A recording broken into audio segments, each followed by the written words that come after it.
Hey guys, welcome to my new blog. তো এখান থেকে ব্লগটা শুরু করলাম আজকে। তো রেডি হয়ে তাড়াতাড়ি করে বেরিয়ে গেছি অফিসের জন্য। 1 নম্বরে রয়েছে, আমি হেঁটে হেঁটে যাচ্ছি অফিস। তো তোমাদের পক্ষে ভেবেছি যতটা আমি পারবো ততটাই এখন ব্লগ শেয়ার করবো। আগে তো ব্লগ শেয়ার করতেই পারতাম না, একদমই টাইম পেতাম না। তো যত কষ্টই হোক ডেলি ব্লগ শেয়ার করবো। তো চলে এসেছি অফিসে, দেখো রেডি হয়ে একদম চলে গেছি ডিউটিতে।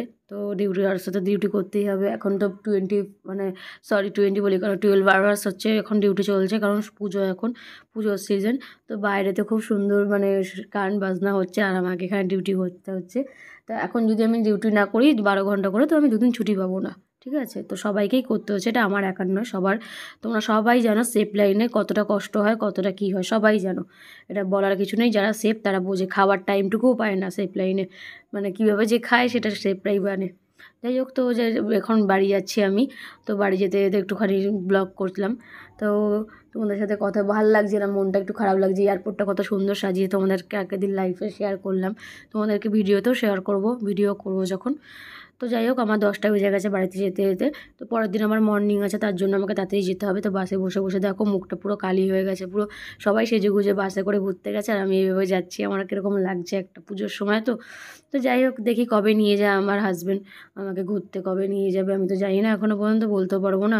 কারণ ওর রোস্টার আলাদা, আমার রোস্টার আলাদা, ডিপার্টমেন্ট আলাদা। এবার ওর যখন টাইম হবে তখন আমাকে নিয়ে যাবে। তো আমার বাড়ি আস্তে আস্তে 11টাই বেজে গেছে। তারপর আমি খেয়ে দিয়ে তাড়াতাড়ি করে শুয়ে পড়বো, কালকে মর্নিং ডিউটি আছে। তাই তো দেখো এখানে তোমাদের শেয়ার করি। তো আগের দিন আমি কিনে নিয়ে এসেছি প্লেগুলো। ঠিক আছে, প্লে এখানে 50 রুপিসে প্লে পাওয়া যায়, নানা রকম কালার, 12টা মিনিমাম কালার থাকে। তো একটা ফুলের একটা ফুলের তোড়া মতন বানাবে, ওটার মধ্যে লাইটিং তোমাদের ফুল হওয়ার পরে পুরো দেখাবো। তো ওটার জন্য এখন প্রিপারেশন চলছে, টয় বানাচ্ছে দেখো একটার পর একটা।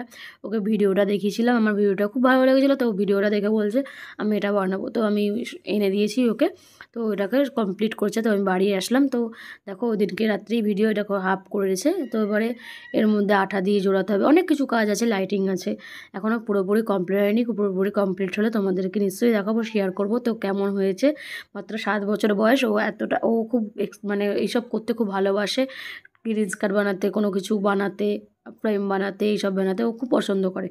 তো ওর জন্যই ওকে নিয়ে আসা। ওর প্লেতে তো খুব ভালোই লাগে আর ও আঁকতে খুব ভালোবাসে, তোমরা দেখেছো এর আগে, তোমাদেরকে আরও শেয়ার করবো। এটাই ছিল আজকে আমার ব্লগ। তো ভালো লাগলে সাবস্ক্রাইব করে দিও।